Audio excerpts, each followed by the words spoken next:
ایک بزرگ تھے، وہ دریا کنارے وضو کر رہے تھے۔ ایک بچھو تھا جو ایک لکڑی پر تیرتا ہوا، کبھی پانی کے ہچکولوں سے وہ ڈوبتا بھی اور کبھی لکڑی کو تھام لیتا، یوں پانی کے بہاؤ پہ جا رہا تھا۔ تو ان بزرگوں نے دیکھا تو ہاتھ ڈال کر کے اس کو نکالنا چاہا، تو اس نے اپنی فطرت کے مطابق ان کے ہاتھ پہ ڈنگ مار دیا۔ درد کی شدت سے ہاتھ جھٹکا تو وہ گر گیا، تو پھر ڈوبنے لگا تو پھر پکڑا اور پھر اس نے ڈنگ لگا دیا۔ 7 مرتبہ اس نے ڈنگ مارا، اور آپ اس کو نکال کے 8ویں مرتبہ باہر نکالنے کی کوشش کر رہے ہیں۔ تو مرید نے کہا جو پاس بیٹھا تھا، حضرت یہ بار بار آپ کو ڈنگ مارتا ہے اور آپ اس کو نکالنے کے لیے کوشاں ہیں۔ فرمایا وہ اپنی بری فطرت سے باز نہیں آتا، میں اپنی اچھی عادت سے باز کیسے آ جاؤں؟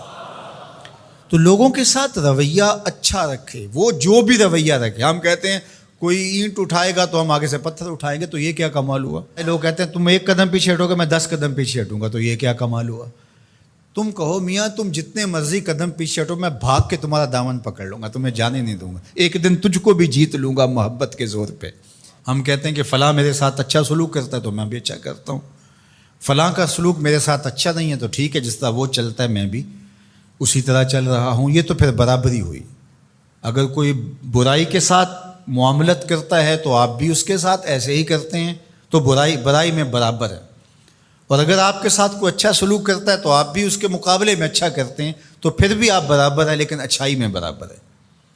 تیسری صورت یہ ہے کہ کوئی آپ سے اچھا سلوک کرتا ہے اور آپ اس سے برا سلوک کرتے ہیں، یہ بدترین صورتحال ہے۔ اور سب سے بہتر صورت کیا ہے کہ کسی کا رویہ تلخ بھی ہو، کسی کا انداز نامناسب بھی ہو، کوئی آپ کے ساتھ برا سلوک بھی کرتا ہو لیکن آپ اس کے ساتھ اچھا سلوک کرتے ہیں۔ خون کا رشتہ ہے، دودھ کا رشتہ ہے، وطن کا رشتہ ہے، ہمسائیگی کا رشتہ ہے، آپ کے ساتھ اس کی تعلق داری ہے، آپ کے آباء و اجداد کی آپس کے اندر سانجھ تھی اور آپ اس کو نبھا رہے ہیں، تو یہ ہے بہترین رویہ کہ کسی کا کوئی بھی رویہ ہو آپ اس کے ساتھ اچھا رویہ اختیار کرتے ہیں۔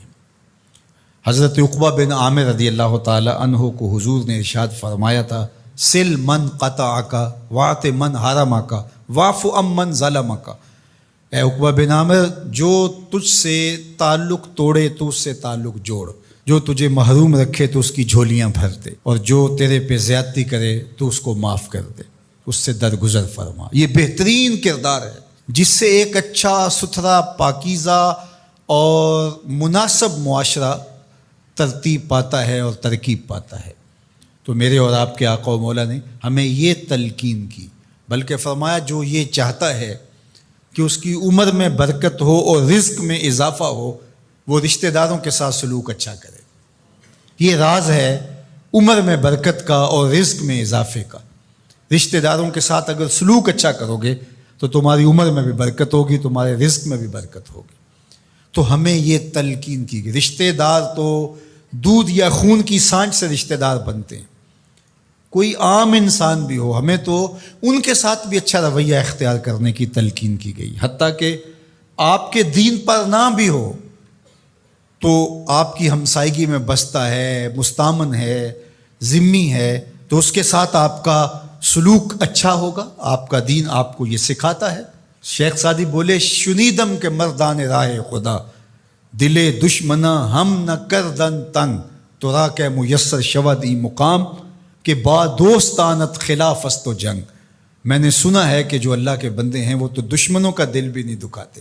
تجھے تصوف کے مراتب رفیع کیسے نصیب ہو سکتے ہیں؟ تو اپنوں سے جنگ چھیڑ کے بیٹھا ہے، تو اپنوں کے گریبان پھاڑ رہا ہے، اپنوں کی پگڑیاں نوچ رہا ہے، اور تو اپنی رشتہ داریوں کو توڑ رہا ہے، تو اپنے ہم منصبوں کے ساتھ الجھاؤ میں مبتلا ہے، اپنے ہم مسلکوں ہم مشربوں کے ساتھ تیرا الجھاؤ چل رہا ہے، تیری لڑائی چل رہی ہے۔ تجھے کیسے مرتبہ اور باطن کا نور اور اندر کا اجالا نصیب ہوگا؟ جو اللہ کے بندے ہیں وہ تو دشمنوں کا بھی دل نہیں دکھاتے۔ انسان تو انسان رہے، وہ تو جانوروں کے ساتھ بھی رویہ اچھا رکھتے ہیں کہ یہ اللہ کی مخلوق ہے۔ مخلوق ہونے کے ناطے سے الخلق و عیال اللہ، تمام مخلوق اللہ کا کنبہ ہے، اور اس کے ساتھ اس نے سلوک، ان کا کچھ بھی رویہ ہو۔ حضور کے غلام اور اسلامی معاشرہ، اس میں یہ کس طرح چیزیں پنپ سکتی ہیں کہ ہم نفرتوں کو فروغ دیں اور کہیں کہ نہیں ہم ایسے کر دیں گے، اس نے میری طرف یوں دیکھا ہی کیوں ہے، لہٰذا میں تو اب اس سے ساری زندگی ہم کلام ہی نہیں ہوں گا۔ تو رویوں کی خوبصورتی اور صلہ رحمی یہ ہمارے دین نے ہمیں سکھائی.